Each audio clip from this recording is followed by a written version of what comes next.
Kumite Radio, you little bitches. You know, Asia, Australia, New Zealand. What's going on? What's going on, George? What's good? We in Thailand. Kumite Radio Thailand. Southeast Asia. What's up? Hey, is it the rainy season right now out there in Thailand? Yeah, it just started, but it's been like hit or miss. Like some days it'll rain, some days it's sunny. Like today was like nice as hell. Sunday was really nice. Saturday, it was not nice. So it's uh it's just like scattered right now. All right. So when it rains, does it rain like for a long period of time, or is it just like monsoon style, like where it rains for like a couple minutes or whatever? Today it didn't rain at all. Yesterday it didn't rain. Saturday in the morning pissed down, and then after like 12 o'clock was nice as could be. All right. So right now Um. it's kind of mixed right now. Like some days it'll rain a little bit and then be sunny, or vice versa, and then some days it just like rains for 2 or 3 days. So it's still like hit or miss. But I read on Twitter that one of the places in Bangkok had posted on Twitter that rainy season like will be like full effect at the end of May. So I guess we're going to be there quite soon. But when it's rainy season, how much does it actually rain? Like I said, sometimes it'll rain for one day straight. Sometimes it'll rain for a couple days straight, and then sometimes it'll be like it'll rain in the morning and be nice in the afternoon, or vice versa. Or it'll be nice in the morning and then rain for like 2 hours in the afternoon, and then be nice again. So it's different.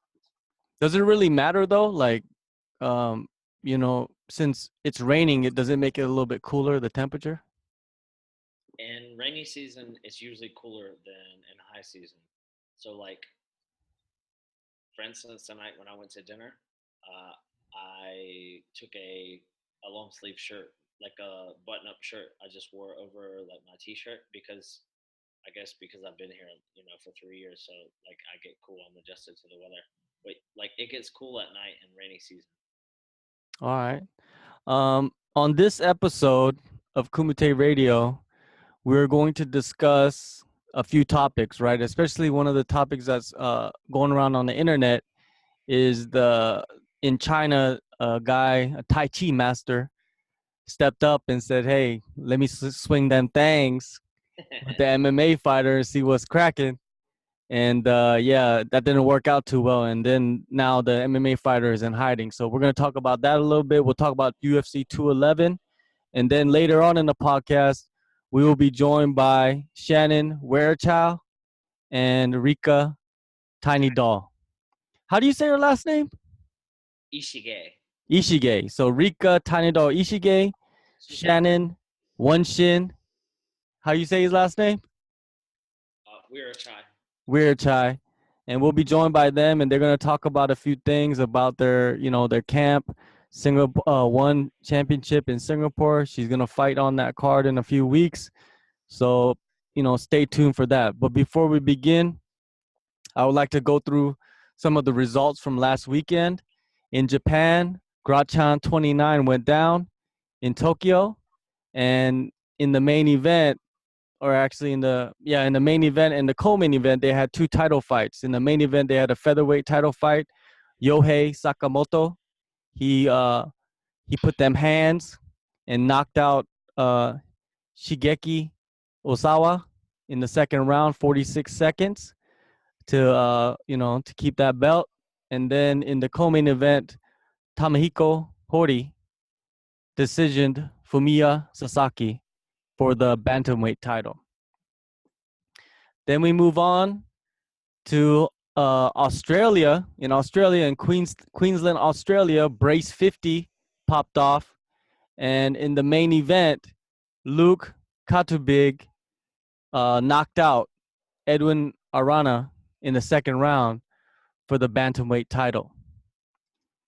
Then we go back to Japan, Deep Championship, Deep Cage Impact 2017. In the main event, we had Takafumi Osuka decisioning, a very close decision, split decision, 3-round fight against Kiyoshi Izuzuka. So most likely they might even rematch because it was such a close fight. But yeah, that popped off in Japan.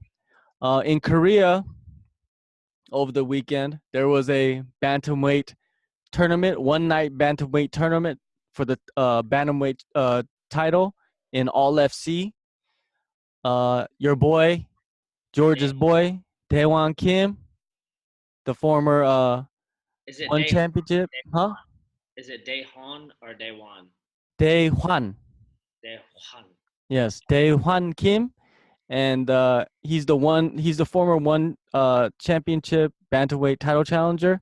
He was in a one night bantamweight tournament, and he ended up winning the whole thing. Now, I was watching these fights over the weekend, the All FC fights in Korea, Uh-huh. and they had a bantamweight tournament in one night. And the crazy thing about this tournament is Taewon Kim, he won the first round, and then he went to the finals, right? Or I think he won the first round, then he won the second round, and then he went to the finals. And when he went to the finals, he didn't even fight. The reason why he didn't fight is because the two guys on the other side of the bracket, one guy, he broke his finger. The winner actually broke his finger. And the guy that he beat, he got injured during the fight. So basically, that just let him, get a free ride for that championship belt. So, George, what I wanted to ask you is, like in this situation, don't they need a alternate bout, or someone's got to fight, right? Like you can't just go to the final round and then just wrap the belt around someone's waist, right? I don't know. What do you think about that? I think it's not like fighting's different, man. It's not like like in a wrestling tournament, like most of the, well, for instance, in America, in a wrestling tournament, if you have two guys that are in the semifinals and one of them wins and then the other guy wins, but let's say he has an injury and he can't continue, like something happens, he wins the match, but then he can't continue to the finals. It's the same situation. Then the guy who like can continue wins against the other guy who can't continue. So it's kind of similar, but you don't have, like in wrestling, for instance, you don't have the injuries that you would have in MMA. But I guess, yeah, like you said, maybe it is good to have an alternate. But how do you have an alternate? Like, I guess maybe you pull one of the guys back in that lost, to fight in the finals. It's kind of hard, especially in it was a 4-man tournament. I think, yeah, 8-man tournament. 8-man tournament. Okay, so pull one of the guys who, so in the 8-man tournament, pull one of the guys back in who did win, but maybe won in like a very in a good way, like got a knockout or a submission or something like that. Oh, but I don't know. To me, it's just like they should have had somebody. But like you said, like you make a good point. I didn't think about that. Like somebody, are you saying like someone just sitting on the sidelines, like this is the alternate? Yeah, somebody like Yeah, but maybe because like bringing up a a guy that lost, earlier in the tournament. It's I don't know if that's I don't know.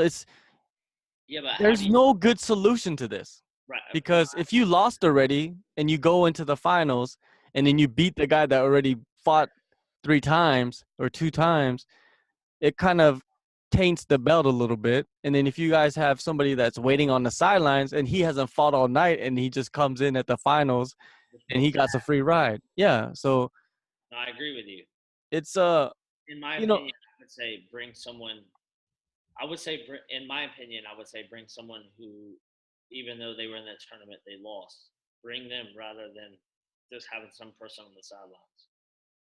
yeah, I don't know, it's just there's been a lot of tournaments, and I've never seen like this situation Right. where the finals happen and kind of like the dude just I've had was. friends who have fought in tournaments.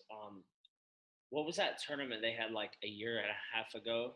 I think it was called maybe Battleground in America. It was like in Oklahoma, Hmm. and Joe Ray fought in it.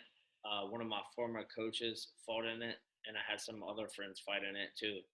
Um, and it was like for $50,000. And I had a friend that fought in it that like he was like banged up and didn't want. He was kind of like fought like one fight or two fights, and then was like, oh, I can't go anymore. And like the other guys were like, nah, you can do it. Like, come on. And he ended up winning the tournament. Um, but like fighting in a tournament and like wrestling is one thing. Like wrestling in a tournament, it's hard, but you're not getting punched in the face and kicked, and like it's not as much punishment. So fighting in a tournament, man, I have a lot of respect for guys that fight in MMA tournaments because I'll be honest with you, I have no desire to fight in a tournament like multiple fights in one night. So the guys like who do it now, I have a lot of respect for it, and the guys that used to do it like in pride and stuff, I have tons of respect for it because for me personally, that is not something that I would want to do. No, I kind of sympathize with your viewpoint because, yes, if you fought in the first round, yeah, like in Pride, where you fight in the first round and you might even have to hide like an injury, It's so that you get. difficult. Think about like think about like fighting one fight. Like let's say you prepare for an 8 week camp for this big fight, and you put it up on the pedestal like this, and it's like, oh, I gotta win this fight. It's like it's not like being in a street fight where it just like happens and it's over. It's you sign the contract, you prepare for the fight, you do the game plan, you're doing all the sparring, all the wrestling and jujitsu and hitting pads and strength and conditioning. Like, man, it's a grind. And then you get to the fight and like there's all this build up, and then you win the fight. Let's say you win the fight, and it's just like for me, it's like you win the fight and it's just like, oh, you feel so great, you're on such a high. But imagine being in a tournament and then winning the first fight, and I've never been in that situation, but you win the first fight and it's just like, like normally it's like, hey, let's go grab a beer, get paid, everything's great now, I've won the fight. But in a tournament, it's like, oh, you got to get ready for the next one. I would like to think that, because I don't know, I've never been in that situation, but I feel like it's like for me, maybe like the second fight, I just be like, oh, here we go again, and you wouldn't have the same nerves that you have for the first fight. So I feel like, man, to be in a tournament, um, it's quite an accomplishment, especially to win it. Yeah, it is. It when you look at it, you gotta like warm up, fight, warm up, fight, warm Yeah, up, fight, and if you keep winning, right.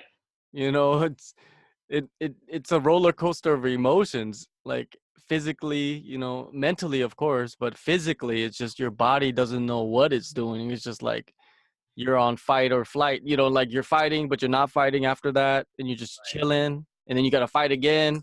So it's, I don't know, it's a difficult thing to do. Like, you said that you have no desire for it. I'm pretty sure 90% of fighters don't want to fight in one night tournaments because of that reason. I think there was a good on Glory Kickboxing. Like one of the, I think that it was one of the first ones that they did. Um, and Joe Schilling fought in it, and like I watched the behind the scenes stuff on it, and I think and I may be wrong, but I think it's the first time like they had a tournament for whatever weight it was, and Joe Schilling was in it, and he ended up winning it, I think.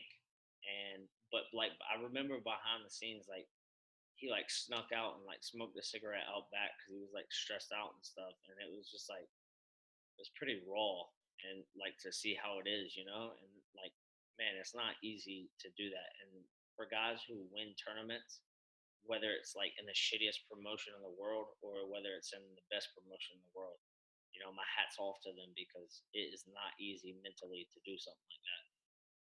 For sure. Did you catch the fights, UFC 211? Yes, I did. And what'd you think about those fights? What was your favorite fight of UFC 211? Um,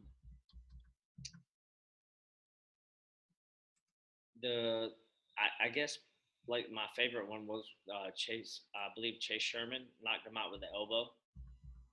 Okay. It wasn't my favorite fight, but it was my favorite finish. The fight that I was most looking like I was excited for was Masvidal versus Maya, and it was a good fight. It was. I think that a lot of people didn't enjoy the fight, but I did enjoy the fight. I was yelling at the TV the whole entire time because I really like. I like both Maya and Masvidal, but I really like Masvidal. I think that he's like really come into his own recently, and that he's been finishing got where he finished Cerrone and he like really put a statement, and just that um he's like as far as markability, like he's really like coming to his own, like he's talking shit, and he's like Masvidal's been around, man, for a long, long time. Like he's still a young guy. He's like he's in early 30s, and but he's been fighting for years. Like he's fought in Japan, he's fought all over the place. He has 44 fights. Yeah, 44 fights, and he's finally like everything that it's like paying off for him now. He's a big name now because he's knocked off some good guys recently. And for me, I feel like they need to change the rules in MMA, or at least for the UFC, because listen, I'm a wrestler, first and foremost. And 5 years ago, I thought, you take the guy down, you control him, this and that, you're winning the fight. But it's almost like the ONE FC kind of has like the rule set is better because who does the most damage, and Masvidal was like piecing up like in the first round, not so much, a little bit. In the The end, end of the first round, he was throwing some hammers on his ass. and it hurt him. Yeah. I think it did hurt him, and then a second and third round for the first 2.5 minutes, Masvidal was piecing him up on his feet, and then he got taken down, which I think like he probably I think he just made a couple of mistakes, and he could have defended those takedowns. But I think like Masvidal was also trying to prove a point that he was a good grappler and a good wrestler because he is a good wrestler for MMA. But that was the fight that like I enjoyed the most, or at least I could say that I was the most into because um, I didn't really care about Dos Santos and Miocic, and like Joanna's good. I like her as well, but I was really hyped for Masvidal's fight, and um, obviously I wish he would have won. Wish he would have won, but I did enjoy the fight, even though like some of it was on the ground, and I think a lot of people thought it was boring and stuff. But I really enjoyed it. Well, if you're educated on the sport, I think there's a difference. If you're educated on the sport, Maya versus Masvidal is a crazy matchup Oh, so crazy! Like think because the it was like you're on the edge of your seat when Maya was on his back. yes, I was on the edge of my seat, like literally where I'm sitting is where I was watching the fight, and I was just like yelling at the TV, and um, he just did like Masvidal did a great job. Like think about how many people Maya has choked out or submitted, and Easily. easily, and like Masvidal had like Maya was on his back, and Masvidal was like smiling and shit at the camera, like what a G. Like he he's something to watch, and I'm glad that he's starting to get the attention that he's getting. And like I don't know him really. I trained with him one time. I went to ATT down in Florida, and I trained with him and spoke to him a bit. And he's just a cool guy, like a humble guy. But it's nice to see someone like himself, who's been around for so long and has been under the radar for so long, to finally, to come out and start making waves. So I hope that he fights another fight or two and then gets a title shot. And I think if he fights Tyrone Woodley, he's gonna win. Maya? No, no, no. Oh, Masvidal. Masvidal. Oh, Yeah, I think Maya gets destroyed by Woodley. so do I. Like bad, like embarrassing. I think yes, 100%. I And I agree. love Maya. Maya's like, he's like that dude down the street where he just chill and he's like walking down the street and you see him, you'd be like, "What's up?" And he doesn't really bother anybody. He doesn't really talk that much, but Such a nice. he'll smash everybody on the block, right? He's like that dude. Maya has jujitsu on his shoulders right now because everybody in jujitsu that is like straight jujitsu nerds, they're rooting for Maya to win that title, Oh no yeah, matter what. 100%. But But Masvidal, he has the streets on his back. You know what I right, mean? Like he has all the hood dudes, all the street dudes on his back, and he's kind of like doing what the Diaz brothers have been doing. He's kind of like doing a very similar style. make a fight with Masvidal and one of the Diaz brothers. Oh, that's that's dream fight. That's like Masvidal versus Nick Yeah, Diaz. yeah. Tee it up. Let's see it. We That need would to do it. And Masvidal, he reminds me because I lived in near Miami for a little while, and I used to go down to Hialeah, and that's like where all the Cubans be at. And like the guy that found my apartment, he was Cuban. He was like straight from Cuba, rode the boat, like started with nothing and became a realtor. So I was like, man, you a G for real. Like when he came from the boat, man, like you don't hear that, like every day. So like he invited like me and my friends to Hialeah, and he's like, "Hey, come down to Hialeah and get some Cuban food and stuff like that." Because I never ate nothing, no, that type of food before. So I go down there and we go to his like neighborhood that he used to live at, and his friends is down there, his homeboys. And hey, Masvidal is just like all those dudes over there, same haircut, same like gold necklace, like very similar tattoos. Um, they all have the same exact haircut. Like the whole neighborhood has Masvidal's haircut, and it's like one dude in the neighborhood in the front yard with the Right. chair and the buzz, the cutters, and he's just cutting everybody's hair the same fucking way. That's hilarious. It's crazy. So, You ever I love that. have you seen on YouTube the guy who makes documentaries, Genghis Khan for MMA? No. All right. Well, when we're done, look up Genghis Khan. It's my boy. His name's Ike. He's from Atlanta. Mm. He's homeboys with Masvidal, and he used to do videos on like Masvidal, um, Hector a little bit, but like Masvidal and George Santiago. Uh, he also worked at Phuket Top Team for a while and did Phuket Dreaming. So it's the guy who did Phuket Dreaming, but his original stuff was on like Masvidal and all those guys. And I don't remember what the series is called, but it is quite good, man. And it's like it gives you like a look at like Masvidal's lifestyle and like how he trains and how he like approaches fights. It's pretty cool. Yeah, Masvidal, he's created something great for himself, and Yes. the image that he's created, like he looks. When did you see him in the press conference or when they were facing off? He looked like a dude from Scarface. Yes. Even when he came out in Scarface music, I think. Yeah. uh, hey, what about Frankie Edgar? Man, OG. like it's like the OG coming out and showing the young buck Yeah. like you ain't ready for this. You ain't ready for this level.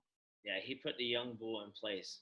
Yo, Frankie is I wrestled Frankie in college before and he was a senior and I was a freshman. I think he beat me like 8-2 or something like that. And we got into like an altercation. Like we almost got in a fight. The ref had to break us up. And I look back on it now, and that was like right before he started fighting MMA. And it probably maybe he was even training, but I'm glad that we didn't get into a fight because he probably would have pieced me up. But like, man, Frankie is a tough dude, and he's like think about how long he's been around.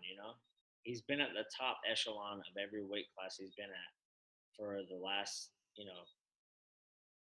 7, 8, 9 years. For He's sure. he's very good, and uh, the guy that he fought, man, he's been making a lot of waves, and Frankie put it on him like bad. Yeah, for real. It's just there's not really much you can say. It's like you just turn on the fight and you He just watch it. as many title fights as he's been in and stuff, like man, you can't deny him another title shot. Make him fight another guy if you want, but he's gonna win. Just like put him back against Jose or Max, whoever wins it. I think He's basically becoming like a like kind of like Uriah Faber in a way where he can beat everybody, but he just can't beat the guy with the strap. yeah, which is like I feel like if he fights Max, I think he can beat Max. I feel like Jose will be a little bit tougher for him, like you saw the last fight. Mm. But man, I still got faith in him. I still think he can beat Jose. I think that the way that he fought Yair, if he Yeah. would fight Jose like that style of game plan, Oh, I agree with you 100%. I think that that makes a whole nother fight. But I don't know. It's who knows what he was planning in the first two fights, but man, that he looked dangerous. He looked like better than ever Yeah, in that last fight. for sure. And he's bro. He's got to be, if not the toughest, one of the toughest guys on the UFC roster. Like think about like back in the day when he fought Gray Maynard and how bad he was hurt. Like that's one guy you can never count out. For real. That's a crazy fight if you look back on it. Um, what did you think about the Eddie Alvarez just Dustin Poirier fight? I picked Poirier to win, man. He was piecing him up. He was working on it. He was working that ass. Yeah. Poirier is man. He's technical. He's good. And like Alvarez is an OG of the game. But like it was a good fight, and I think Poirier was doing a great job. Like talking about the rules and stuff, man, they need to sort the rules out. Like they need to take a page out of like here in Asia. Like, just, okay, you can knee a down opponent. Like something has to be changed because, like you said on the podcast last night, surrounded by details, you have to like it can't be there's just too many rule discrepancies now like with what happened with them and what happened with Weidman when he fought Sassi and stuff. Like, there has to be it can't be a black and gray area. And I think that like what Dana White said about Fertitta, like messaging him, there needs to be instant replay.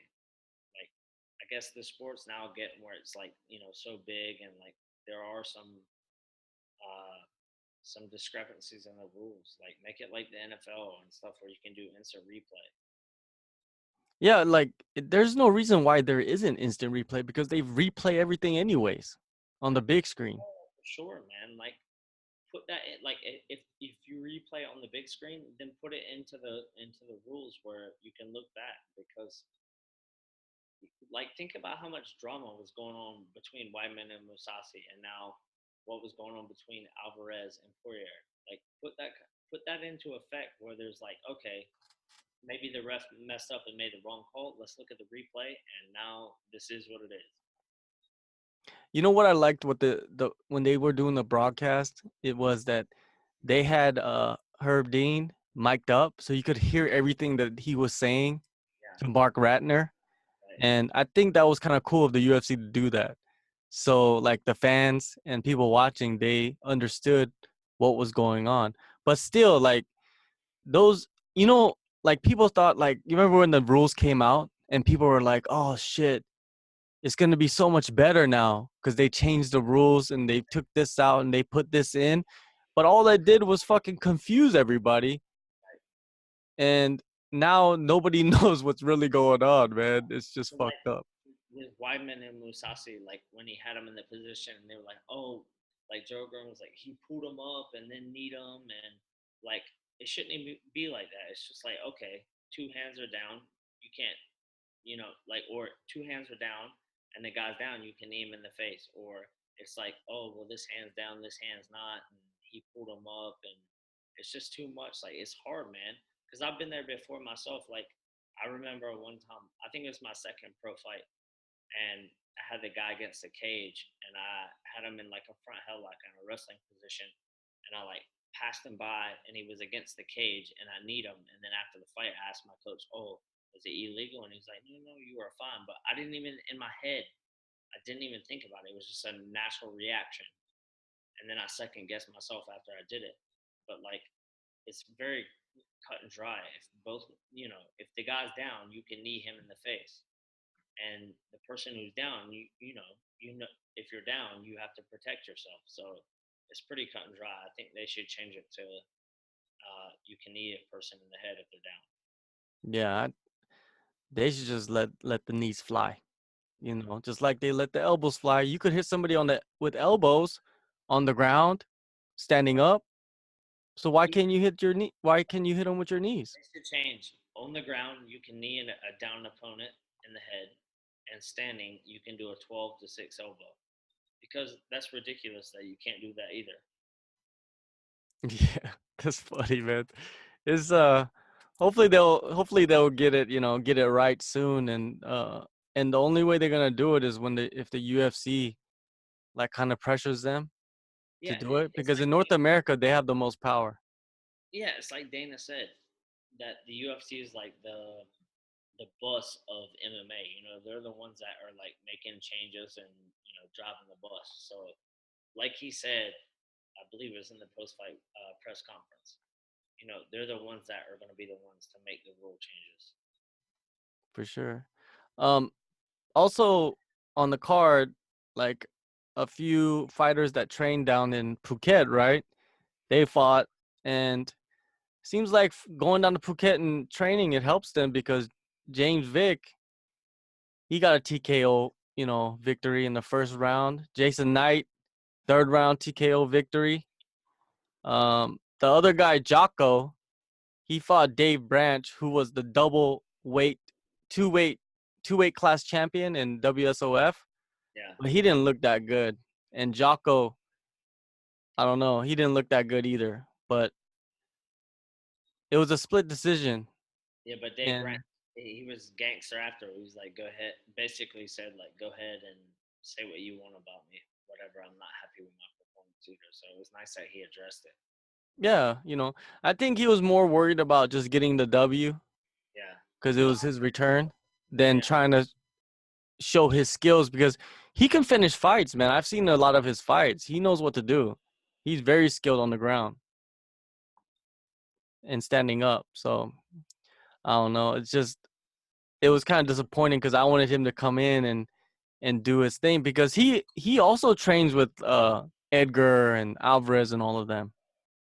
They have a pretty close like network up there in New York. So yeah, even Courtney Casey, the PXC veteran, she got a unanimous decision and dominated Jessica Aguilar, which was kind of surprising that she dominated her like that because she's a former champion too. another PXC girl. Yeah, so shout outs to PXC. Yeah, another. Um, Now moving on to the big news in Asia is this the news about a mixed martial arts fighter in China. I think his name is Zhu Zhangdong. I don't know. I'm just doing it Chinese style, so I don't know exactly if that's his real name or not. But he's an MMA fighter, and he came out and said like, "Hey, he was saying that all the traditional Chinese martial arts are overly commercialized frauds." And he challenged them. So he challenged everybody, and they're like, "Hey, if you want to, take me on, I'll take you on." And so this guy, Wei Li, he practices thunder style of Tai Chi, right? I don't know what the thunder style is. Maybe that's more of like the violent side of Tai Chi. Because whenever you see Tai Chi on like TV or when people are doing Tai Chi, you don't really think of it as a fighting style, right? No, I feel like it's like exercise for Chinese people. Exactly. Like when I was in China at night, you would see people outside, like groups of people doing Tai Chi. Yeah, yeah, yeah, I saw. Yes, when I was there, I saw it in Ningbo. And I thought that was like the Chinese yoga or something. Yeah, I would agree with you. Yeah, but this guy, he came out and was like, "Hey, you know, like in that movie Tombstone, Like Val Kilmer in Tombstone when he was like Doc Holliday. He's like, "I'm your Huckleberry," right? He came out and challenged him, and they went in, and there was a lot of people in that gym if you watch the video, and a Yeah, lot of people, for sure. And yeah, a he lot of people filming, backlash. and 10 seconds iced, just But it's bad. almost like stop selling, like I guess you got to respect like the ancient martial arts because that's where MMA has come from. It's come from like a bunch of different martial arts backgrounds from all over the world. But it, I guess, in a sense, like, everyone needs to respect all the different martial arts because they all make up MMA, whether it's boxing, Muay Thai, wrestling, karate. Like now you see like Wonder Boy and karate and stuff, but like all these, everything, it's not, it's like past the day of being like, when what's his name in America called it cockfighting and stuff. Now it's like you have to be skilled in all these different areas. And in my opinion, it's, I guess, the guy should have been respectful, but at the same time, like he did kind of prove a point where, like, if you're teaching people how to defend themselves and this is what you're teaching them, then, it's not realistic because it isn't realistic. I mean, if you think about any, like, most like street fights happen and they start punching and then they take the person down, even though they don't know anything about wrestling or jujitsu, but it still goes to the ground. It's like one guy headlocking the other guy and the other guy like punching him and stuff. So I kind of understand where the guys come in, like, because I think I read the whole thing and he said like, it's not good when people are like teaching something that doesn't work, and so I understand where he's coming from, but also people need to understand, like, to respect the ancient martial arts, like from where all of this is coming from to where it is now. So, but I think he was kind of right. Like, especially the guy that he beat up was like saying he could beat anyone. So of course, some MMA fighter is gonna like take him up on that, right? For sure. The government Wushu Association, the Chinese Wushu Association, they came out and stated that the MMA fighter, the Chinese MMA fighter, he violated the morals of martial arts, right? And then a newspaper in China was calling that guy a crazy guy, and even I think China, they're in a way, the negative side of it is they're kind of stuck in their traditional ways, and they're not opening up to like new ideals and new ways of doing things.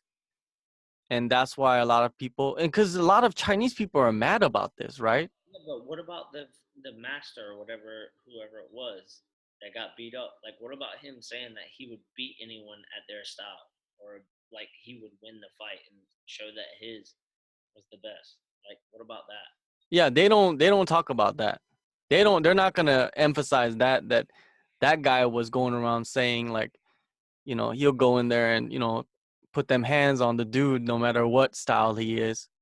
To me, it sounds like an Asian thing of like saving face. It's like, okay, you showed us wrong, but we're just gonna not say anything about it, and we're gonna say how you're wrong. For real, it's just in even with like Korean Taekwondo, right? Like for a long time, people were like, oh, like back in the day, right? When you're young, Taekwondo was getting huge in the States. Like everybody was doing Taekwondo all the time, right? Like there was like schools Yeah, popping up everywhere. and everyone was doing it. All the kids were doing it. It was Yeah. And then you figure it out after a while that, you know, if you wrestle and then you fight somebody that does Taekwondo, you're fucked. Bro, I remember because I did Okinawan Kempo karate for like 6 years, 7 years. Like I wanted to quit before I got my black belt. My dad made me do it because I started taking wrestling more serious. Mm. But my dad wouldn't let me quit, and I was so angry. But in the long run, I was glad that I did it. But I remember my instructor one time, like they had like some makeshift mats and stuff, and he just asked me to like kind of show, like he was a realist, and he asked me to show um, some of the guys, like said basically like sparring wise, like back in the day, to attack me or whatever. And like I took the guy down, right, the kid who was like the same rank as me at the time, like belt wise, and I took him down right away. And it was just like, for the other people, it's like an eye opener. And so I understand what you mean. Like, it's a person who does just karate has no idea about anything on the ground, whether taking them down or submissions or anything like that. So yeah. When you're mixing styles, it's, I can understand if you're challenging people in your own style, but Right. when you mix styles and like you're challenging people from this style and saying that you could do this and do that, that takes you back to the Gracie, when Gracie's first started, going to the States and kind of proving a point about jujitsu to all the other, gyms, and like basically what was it called? Storming or some shit like that. And then they recorded it all, where they would go fight people in dojos, or people would come to their dojo and fight them to prove like whose martial art was better. And I guess it's still going on in China. Yeah, you would think that like nowadays, like with all the internet and people who have access to like previous UFC fights and stuff, like you would think that guy would have done like a bit of research and been like, maybe my Tai Chi is not going to work against the MMA fighter. But it's still like you see people put up like stuff of like, what is it, the Krav Maga and special forces training and this and that. And, like I've had conversations with Brian Stan before, because the guy's like a war veteran and stuff. And I asked him one time about, I think it was Krav Maga or something, because there was a Krav Maga studio within like 4 miles of his gym. And I think I passed it one time, and I just seen something online. So I asked him like, "Oh, well, what do you think about this?" And he was like, "Yeah, it's okay, but it was like, you know, those guys don't have a chance against an MMA fight, like a skilled MMA fighter." So that kind of put it in perspective for me. Yeah, I think that guy, he's gonna be in hiding for a while. The Chinese guy. Yeah, Yeah. I think he's gonna have problems. And you know, eventually, I want to have somebody from China on the podcast to kind of like break down, like someone that lives in China that knows about MMA, and like can explain like some of the attitudes towards MMA in China, and what the growth is. Eventually, I want to have somebody on so they could explain it to us, because it's very hard to get information about what's going on in that country. So yeah, it's a weird situation for that guy who was just trying to prove a point, and then the other guy just challenged him, and then he beat his ass, and now it's like the whole country's after his. Yo, did you see that some like rich dude, he put up like a certain amount of money to anybody that would go beat up that MMA fighter?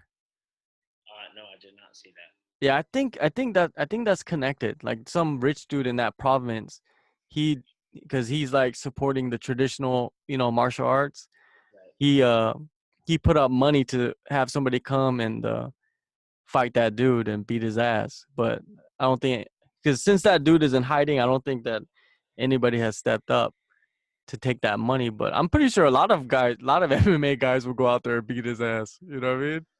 For sure, For if you're offering like $1 million, hell yeah, bro. you know, Off to China tomorrow. for real, huh? Yeah, like moving on, like this weekend, there's Bellator 179 in England, right? Yeah. And the main event is Paul Daly versus Rory McDonald. How do you see that happening?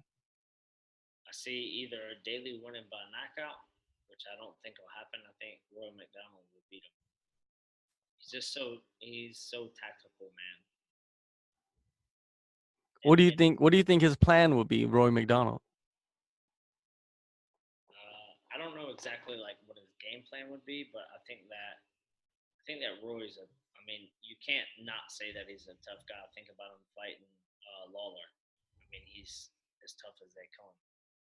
But I think that he's like, think about what Douglas Lima did to Paul Daly when they fought.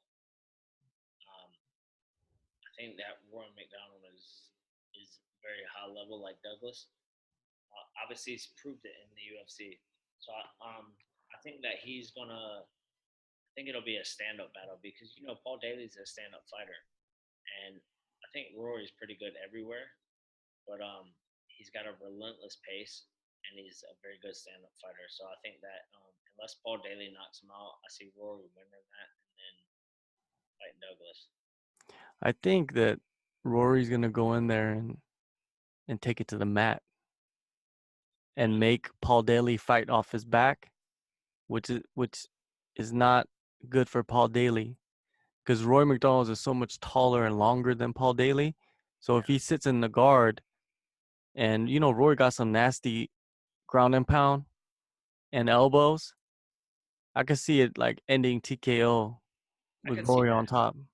I could see that as well, but I think that Rory is a very good stand-up fighter for MMA because MMA is different from boxing or kickboxing and Muay Thai. So I think that Roy does a good job of blending all that together, and I can see him like getting the better of Daly standing up, but also because he's a complete he's complete MMA fighter. I can see him taking him down as well in ground and pound. For sure. Also this weekend, I just want to list some of the things that are happening this weekend. So people, if they're out there, you guys could go to the events in Zhenzhou, China. They're having WLF 14. Wuli Uh, huh? Wuli Feng. Yeah, Wulifang Wars 14 on Saturday. Also in Australia, they're having West Region Fight Night 3. Also in Australia, XF XFC 30. On that night, they're having two title fights. One is the heavyweight title is going to be up for grabs between Jeremy Joyner and Chris Lockteff, and the welterweight title, Matt Vale versus Brogan Anderson. And then they have a bunch of like four different amateur title fights. One in middleweight division, light heavyweight, women's flyweight, and men's flyweight. So a lot of action in XFC in Australia, Queensland, Australia. So Logan Metro Sports Center.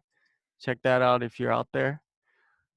Deep Jewel 16 is gonna happen this Saturday in Tokyo at the Shinjuku Face Arena, and Reina. I think this girl Reina, she's the one from oh yeah, she's the one from Ryzen that she fought in Ryzen, the last Ryzen in Yokohama, and she uh submitted Jazzy Gabert. Well, there's a lot of hype behind her, and she's fighting in the main event of Deep Jewel. Also, that, you remember that fight with the with the 12, what was it? She was 14 or 12 or 13? Yes. Yeah, that fight's happening on this card. Oh wow. Oh, she's 12. She's 12 years old. And she's fighting a girl that is 2 and 3. Okay. Yeah. So like all that stuff that people are talking is still gonna happen, the fight. We had Um two girls recently train at Tiger like 2 weeks ago. mhm. That are fighting on that deep duels card. Oh, really? Satomi Takano, she's fighting on this card.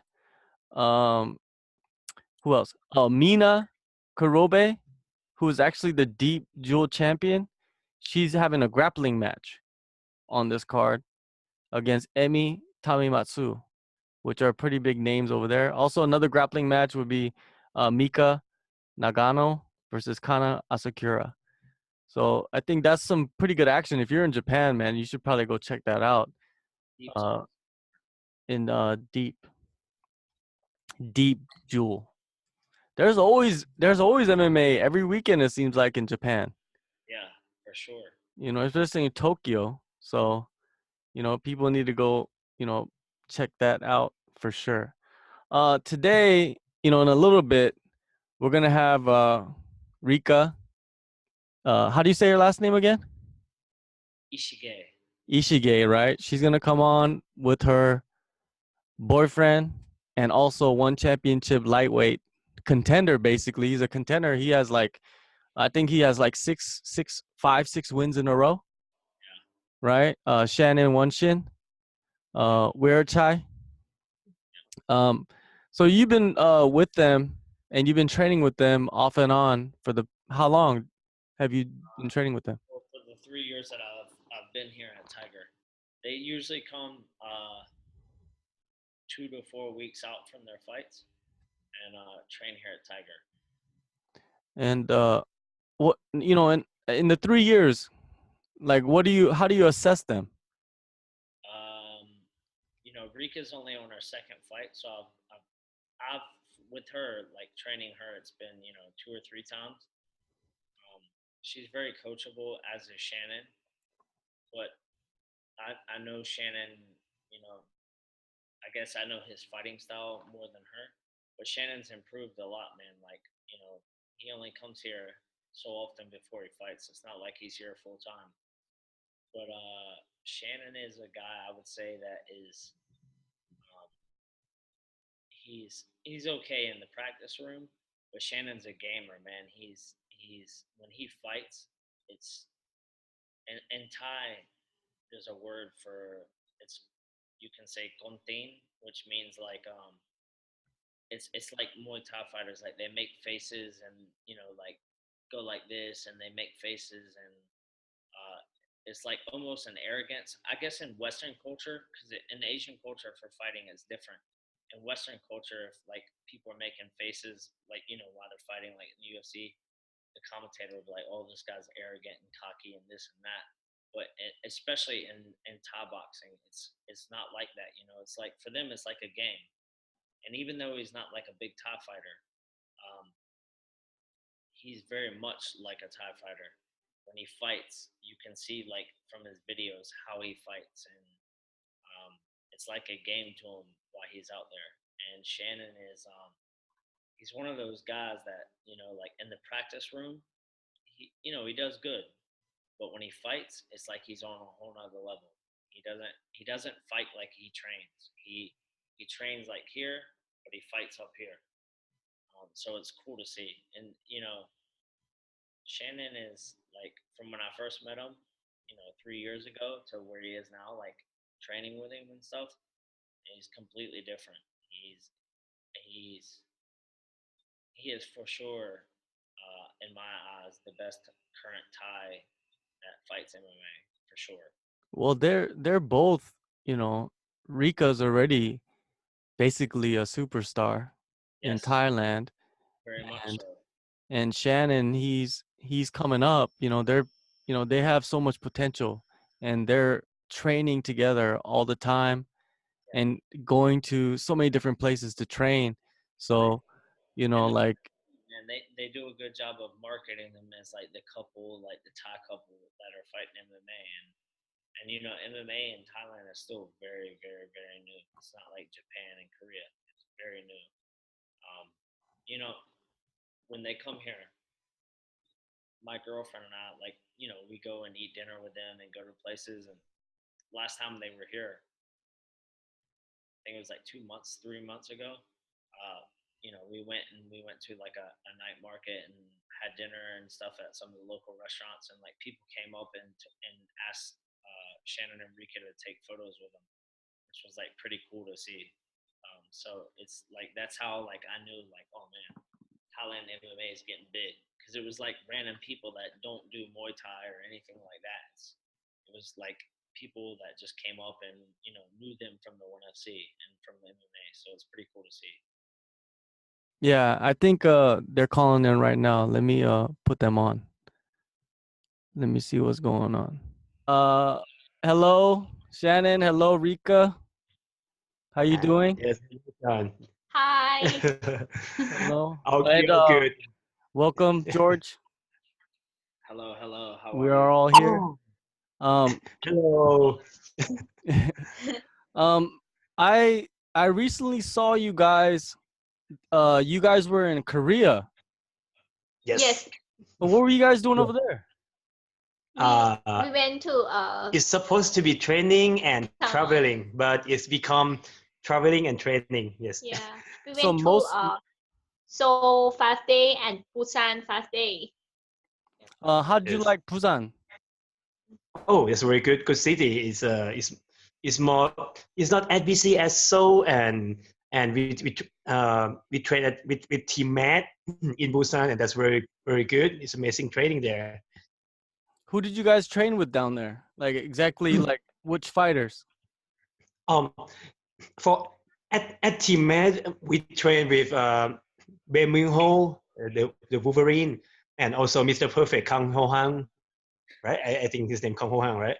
Yes, Yeah. and also we in the same session with the Korean Superboy, Choi Do Ho, but I didn't spar with him. Mhm. Did So you want to? very good training. Yes, wow, he's very good. Yeah. Um, like when you were down there, a lot of those guys, do they speak English or how did you communicate with them? Some of them Yeah, speak English. some guy can speak English, but a little bit. So Yes, was it Like and we like, oh, sparring, oh, today free training, sparring, yes, good. 감사합니다, and that's it. yeah. so how much Korean do you know? Oh, I know. 신분 받겠습니다. That's in Seoul. Yes, like, we love that. 신분 가겠습니다, something like that in the subway, right? oh yeah, yeah, Yeah, yeah. yes, That's pretty and good. we know some. Yes, just some basic words that like 안녕하세요. 안녕하세요, 감사합니다, 소주 주세요, or something like yeah, 식신 or something like that. Oh, Okay. 이래요. Easy All the word. what all the phrases you need to know to be able to survive. Oh, yeah, that's it. I think Yeah, so. that's it. That's all you need. So Yes, but the problem is we can speak, but we don't understand when they speak something back. Like, oh, okay.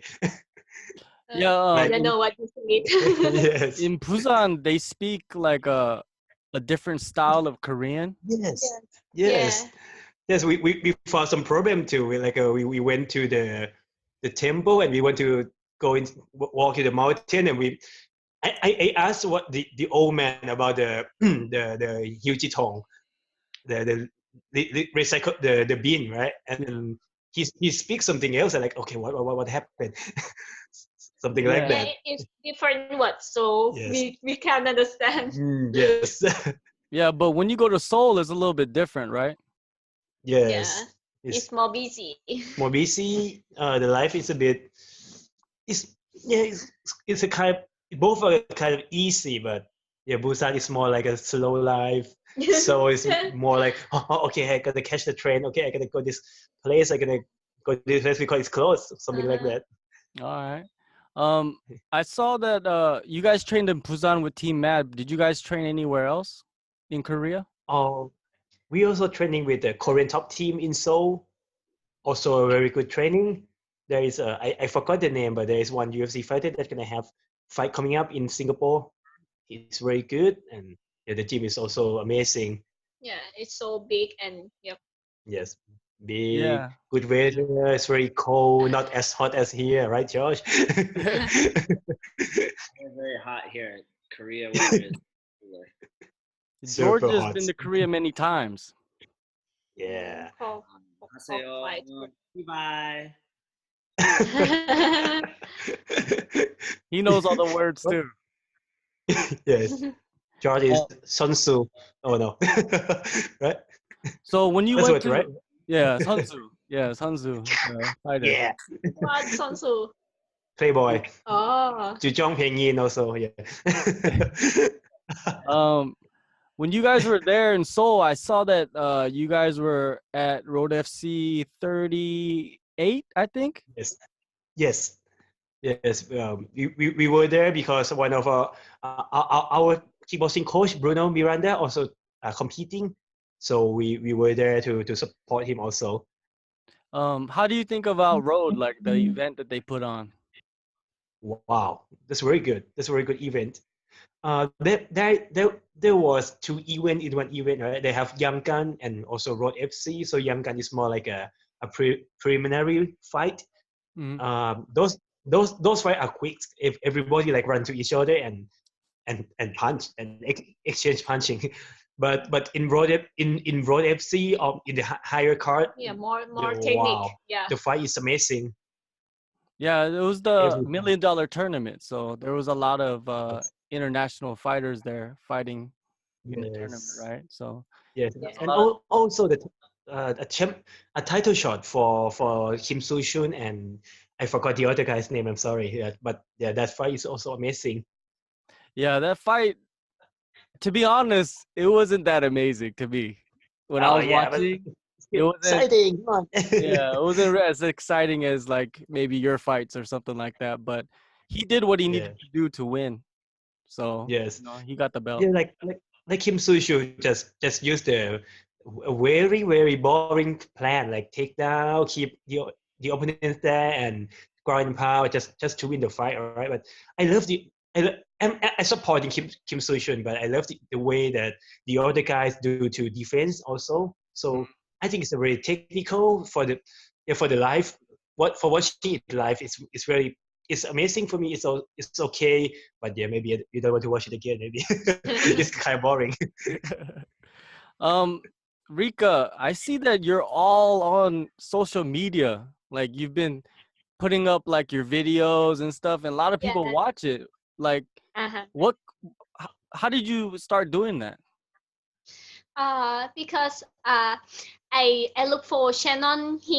He used to did this video before he fight. I don't know, maybe last year, and I think it's cool, and yeah, So she I copied me. yeah, I do Yeah. same thing, and yeah, it's very well because And get more fans. Yeah. yes. No one would watch the guy, right? Like, oh yes, Shannon with belly, his workout. We want to see him. Yeah. Yeah. But Rika, oh, there's a girl. Oh, Yeah. with abs. Oh. Come on. Yeah, and Well, I took the video and yeah, cut editing by myself is Hmm. too hard, but yeah, now I can. The, yeah, Not be- really good, but it's okay. the best thing is she didn't make the video and make me editing it. That's the best thing. She did it by herself. That's cool. yeah. It's interesting. Like you kind of show people like where to go eat and like all kinds of Yeah, stuff that people wouldn't know. It's very interesting to Yeah. watch those videos. And yeah, like you maybe said, a lot of people watch 50% eat and 90. okay. 90% eating. it. Like in your, like you have one professional fight, right? So when you look Yeah. back at it, what were you doing before you were fighting? Before you were training? What were you doing? Uh, Eating, sleeping, yeah. playing the mobile phone games, and yes, back to sleeping and eating. Uh, uh, the whole day, if I did not training, I in the bed. On the Yeah, bed, yeah. yeah, in the Stay, bed. yeah. Yeah. Oh, you're still Yeah, resting. I really like to yeah do everything in the bed on the bed. Yep, like So, eat. so actually, the bed we got, there is a glue on the bed. So when she's lay down on the bed, she just stick there, Yeah, like she never get up. I don't know what happened to. yeah, yeah. If I don't go anywhere, so I yeah on the bed. Cheese is lazy. How, Yeah, I'm Rika, really how lazy. does it feel to get so popular so fast? Like to get famous so quickly? How does it feel? Because not many people, are able to do that. How does that feel? Hmm. I'm quite surprising because yeah I did not expect before, but it's yeah it's really good. Yeah. I want to say thank you everyone for follow me watching my video and yeah she should Like say me. actually she expect that most of the fan gonna be some of the fan Oh, gonna be more like a girl and woman, so she can be like a fitness idol, something like that. But but in fact 90% of the fans are men, yes. horny men. Oh my god, no. But like even the male fighters, 90% of the fans are men too. Even the Yes, men. that's right. Yeah. So Yeah, it's So true. It's true. so she start to get used to it, and Yeah, it's we're gonna okay. work with those man. um, Rika, you're fighting in about 2 weeks, right? Yes. Almost 2 weeks, right, in Singapore. So it's gonna be your second professional fight for one championship. In your first professional fight, how did it how did it feel like having most fighters they fight like in a small place first and then they fight in a big arena later on, but you fought in a big arena first. How did that feel when you were going out and fighting in front of all those people? Uh, I honestly, I don't I at that time when I walk out and everyone screaming and yeah and like uh say say my name like that. I really excited and yeah not only me but my family they're so excited too. Yes, and but when I walk into the cage, I did not feel anything. I focus on on my fight. Wow. So before you get in the cage, you're kind of nervous a little bit.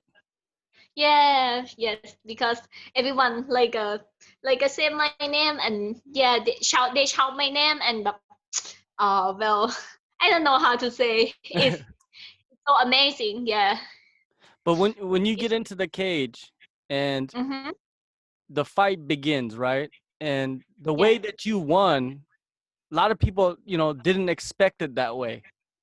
The yeah way that you won because because they I never saw am you. small I'm smaller and than that girl and yeah because I think you can yeah you can judge me only my outside Mhm. uh and I don't know maybe I have a little bit mistake from that fight because I wearing the contact lens and she punched me and poked my eye and yeah it's um at that time I don't know how to do that and I kick her and her take me down and after that I do everything that my coach me before the night the fight. Yep. Okay. So it was Like natural. a half guard, like a Mhm. sweep and go to the mouth and ground and pound. Yeah, I preparing this on on that night. So it was maybe just it was kind of natural. You were just once you hit the ground, it was just natural for you to do what you did, right? Because of the training. Yes. Now, what have you been working on then since your last fight to do better in your next fight? What have you been working on? uh Wing, wing, so, wing, wing, so moving, one, ballet, wing, moving around. mhm. more footwork, more Yes, yes, chai. yes. That's right. Just Now, because, John, go ahead, Shannon. Sorry. oh sorry, yeah, because her you can see her stance is a bit like a yeah, it's a lovely stance and Yeah, not so like stable. my upper body like a shaking all the time. So now Yeah. we are fixing that right Yeah, now. yeah, I fixing it already. And That's coffee or wine or what? Oh. you drink wine? Come on. Oh, I didn't probably come out of the family mart with a bottle of wine earlier. Okay.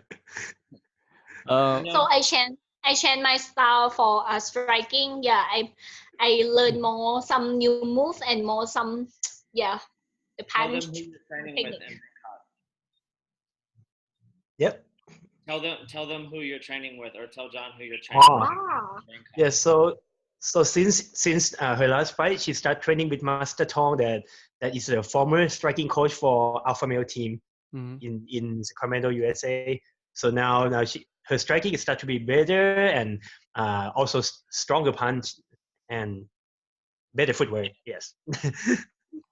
No more like anymore. I saw that you were training with Bull Cow. Yes. How was Also with that? Boca. Because Bantamweight is our sponsors. I I think the clip video is maybe long time ago, but Workout used to holding the pad for me, and he teach me about low kick. Mhm. Thai low kick is very impressive. So actually Rika is only Rika that learned Boca style low kick that he used in when he used to fight in K1, the multiple low kick stuff. He taught her like a long time ago. But for now, we didn't train much with Boca, but we train a lot with one of his coach is a Japanese coach. He's a boxing coach. That's also really good in boxing also. So now we have grinding our hands. We work a lot of boxing, and we have some sparring with Boca sometimes. Not sparring, more like being his Not dummy. me, only him, Yeah, only Shannon. being his dummy. He's amazing. He's went on boxing sparring, but he went like 6 minutes, 2 rounds. So when I spar him, when his cornerman say, yeah, 3 pass, okay, I'm done. And I just stay there and get beat up. Is Master Yes. Tong, is he back in Thailand forever? Is he? Yes, Oh, he is. Yeah. I think forever. Yeah, So are I you think gonna forever. are you gonna be training with him continuously? Yes. Now we try to train with him like once Twice or a twice a week. week, Yeah. and Is he in yes, yes. Bangkok or? Yes, in Bangkok, just very close to our gym. So we try to meet him like twice a week to get better. I see that you guys are also training at the Bangkok Fight Lab too. So Yes. Yeah. what is your situation with them? So our main gym is Bangkok Fight Lab because I'm working there. So mainly I spar with the fight team there. I'm working there, but we are at Fight Lab only 3 days a week. Mhm. So the other days we We go around like a workout gym, like a Master Tong, like a Coach Lee Livingstone. He's our 3 more coach. gyms. Yeah. Yes. So What we about look like like jujitsu and all those things, like jujitsu and yes. wrestling and stuff like that? Yeah, for jiu-jitsu we train with Coach Lee Livingstone. Oh, okay. So yeah, so he teaches jiu-jitsu and also like set the plan up for us for the game plan for the fight, Mhm. and we do more race. Actually, we do more wrestling at Tiger Muay Thai with Coach Josh Hickman. Yes, Of American course, wrestling. man.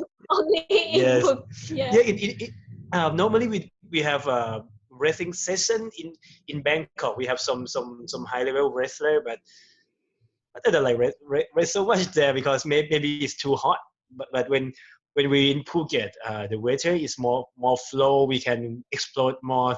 So we wrestle more in Phuket. That's weird, Oh. right? So that means since our last fight, we start wrestle again, just right now. Yes. Yeah. Rika, did you watch UFC 211? Yes. Who is it? Joanna. Yeah. Yep. Nah, So how do you slick. what do you think about what do you think about Joanna? Oh, she technical, and yeah, she very strong.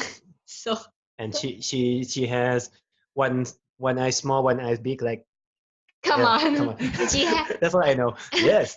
she has a dick. No. No, Rika. Oh, Sorry. she's brutal. Oh, No problem. Anything is allowed on Kumite Radio, so it's okay. Yeah, it's all good.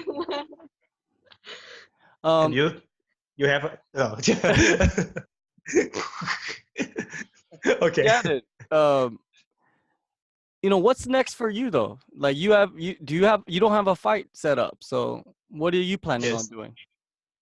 So I gonna have fight coming up for sure on December, I guess. But I think that one championship gonna give me at least one fight before that.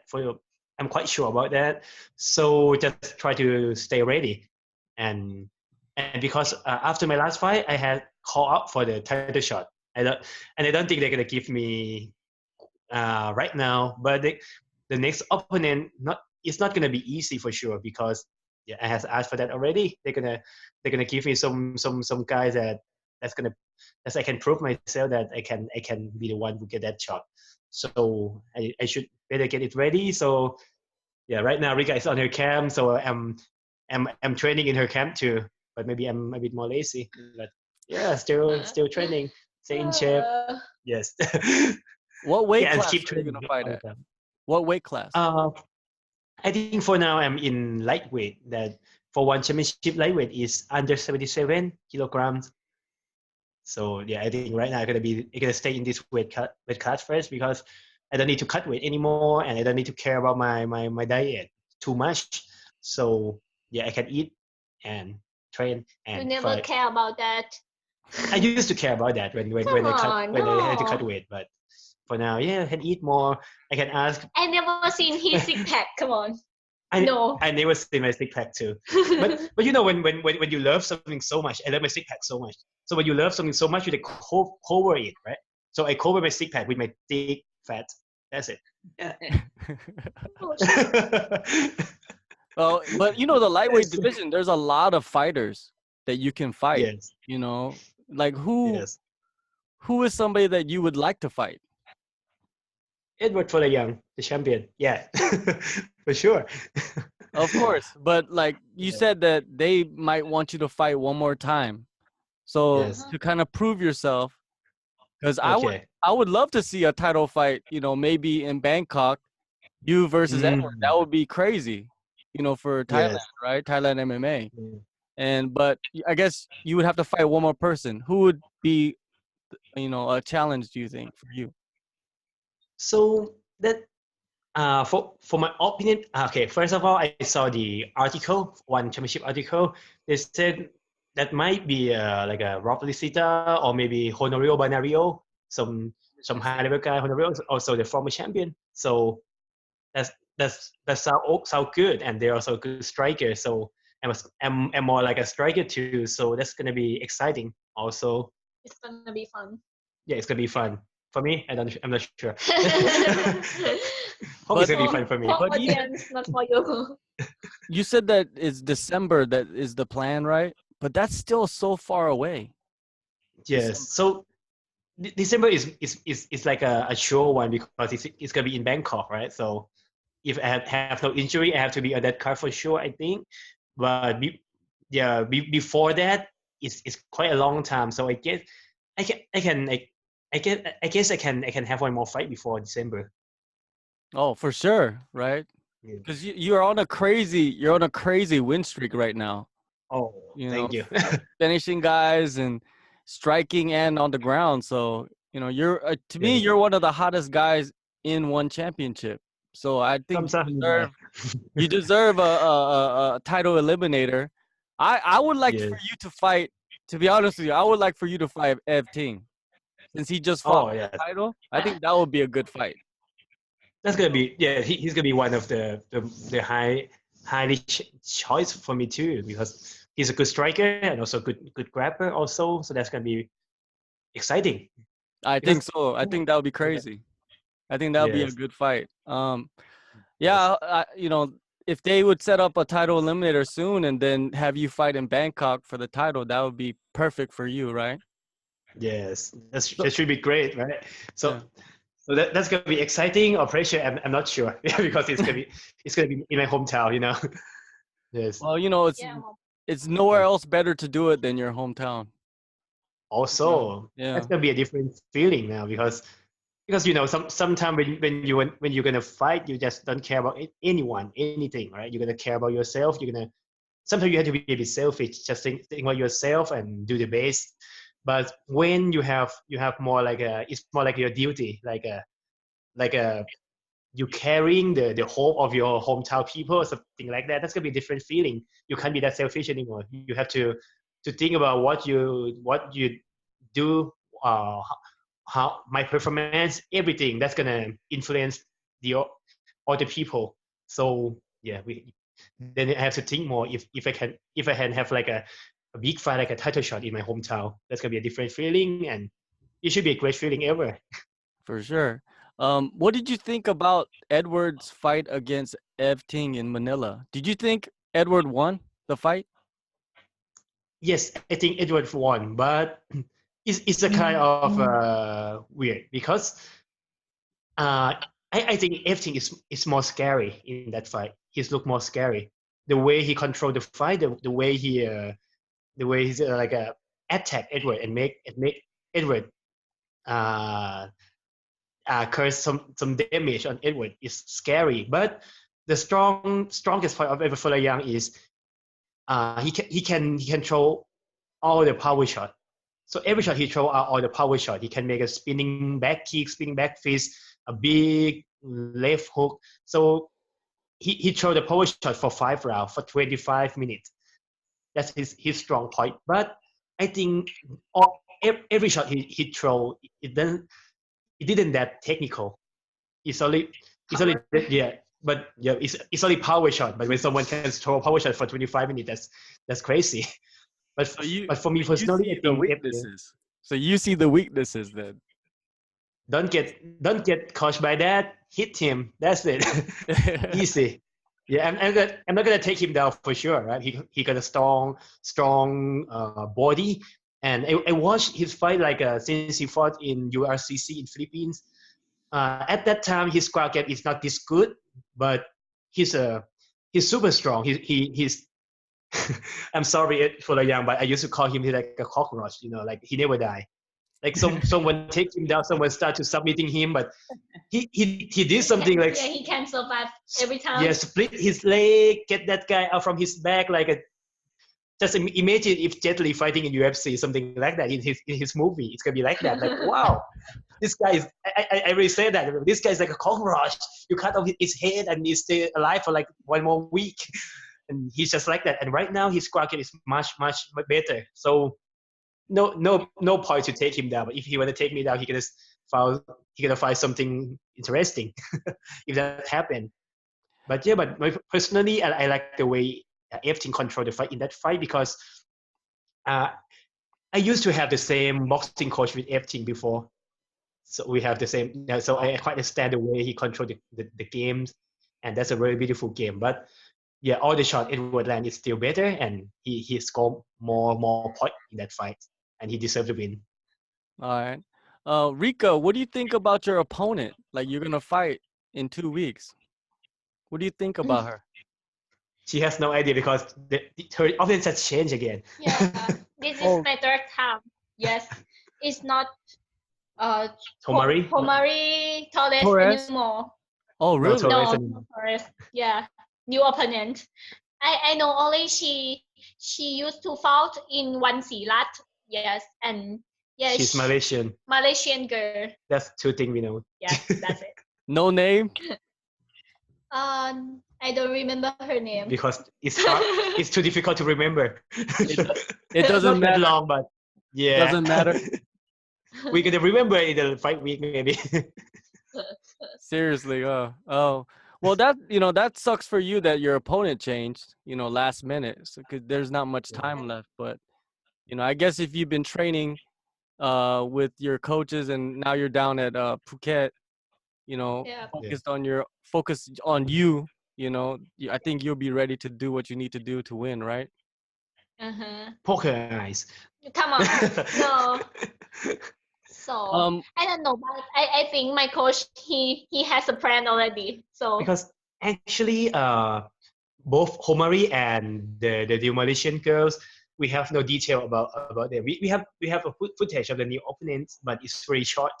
And for Homari, we have no detail. So we can only plan that she's gonna fight someone on the orthodox stance with a strong punching and kicking, and that girl gonna take Rika down for sure. So we have no detail. We just prepare for anything. So when the opponents change, we still not so worried because we just prepare for anything. So you just that's focus just like, on okay, what just change. she's going to do.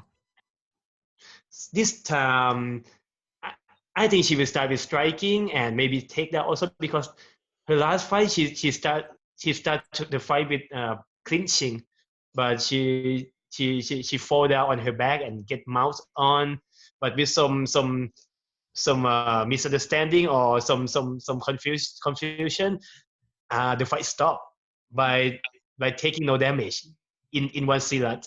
So this time I guess there's gonna be a lot more scramble, and I still believe in Rika ground game. That's right. I hope I can finish her on the ground. Maybe. Again, okay, Maybe. boring. Oh, striking, come on. So you want to get a submission? Maybe yes, because if I stand up, I don't want to get punched. So if I on the ground, okay. So which move you're gonna use? I can control her. Which move you're gonna use? Armbar. Boring. Come on. Armbar. Something new. Like what? Coco armbar plata. Oh my god. Okay. Don't care about it. I'm sorry. So what? Do you guys think the champions are going to win at One Singapore? There's Ben Askren and also Angela, right? Okay, Rika first for Ben Askren. For sure, come on. Come on, bring your money down. Come on. Okay. Yes.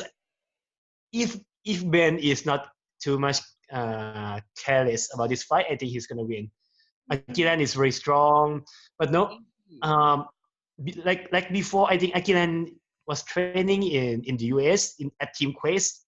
That's how he trained with a very strong training partner, and that improved his ground game a lot. But this time I'm not sure, but I think he's only training in Malaysia. I think so. He's still training with a very good training partner. But no, I don't think anyone is on Ben Askren level because I think Josh knows about Ben Askren wrestling, and I'm his fan. I'm a fan of Ben Askren YouTube channel also. I think he's very good on wrestling, the ground game. So I think Ben gonna get that. If he's not like feeding his newborn son for the whole time, no training, get too much shubi, and do a frog catcher thing again. Frog catcher, like, oh, my, fall down the floor again. Not fox catcher, frog catcher. So Ben Askren, yes. And who? What about Angela Lee? Rika first. No comment. Oh, come on. Come on. You first, come on. Actually, the first time we saw Nunes, Estela Nunes. Amanda Nunes? No. Not Amanda, Estela. Estela, right? Okay. Estela. Yeah, Estela. Estela Nunes, she fought with Yamaguchi Mei. That time she controlled all the fight, and her striking is amazing. We saw only a bit of her ground game, but we can say that her takedown defense, her ground game defense is very good. I'm not sure what she does after that fight or to get better or something else. Personally, at that time, I thought that if she has more experience, like a 2 or 3 more fight, she's gonna be a very suitable opponent for Angela. For now, maybe a bit too quick. For the skill, I'm still. Sometimes I was to be with Nunes because I love the underdog. It's more fun. It's more fun to support the underdog. But first of all, I think sometimes I think Angela is a bit bigger and more muscular. This is our personal experience that maybe I'm wrong. I don't know, but she got her champion before the weight rules changed. So when the weight rules changed, she's still in the same division. The time we met Angela in the press con 1 month before the fight, she's so big. She's on my size. Shannon, So how does that yeah, work? I don't Shannon, know. how does that work with the weight classes? Like, the kid, the Dagestan kid, I went blank and forgot his name. Marat. Oh Yeah, Marat. So yeah. before the weight classes changed, he was the champion, correct? Yes.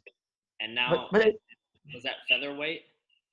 yeah, but I think Marat's still on his way because he looks so thin, and I'm not sure, but I heard that he's still on 70 or 71 in those camp that in those of his camp that he came training Tiger, right? Yeah, so he don't need to cut the weight. Like But just 1 or 2 he keep kilo. his weight there, I guess. But I Mhm. don't know where. But for Angela, she's also cutting weight. But in one championship, if you cut weight and your hydration level is not enough, you the fight gonna be cancelled. So 3 days before the fight, we saw Angela on her diet, on her looks like a weight cut, and she looks so exhausted and so thin. So no idea. We have no idea about that. All right. Well, thank you for your time and good luck in 2 weeks. Of course, we'll be watching the fight. So thank you. We would love to have you guys on again later on in the future, especially before Shannon's fight. And whenever you want to come on, Rika, it's all good. Yes, sure. Yeah, sure. Yes, exciting. Thank you very much. Thank you. Thank you very much to have us here. Thank you much. 감사합니다. Bye. 감사합니다. 감사합니다.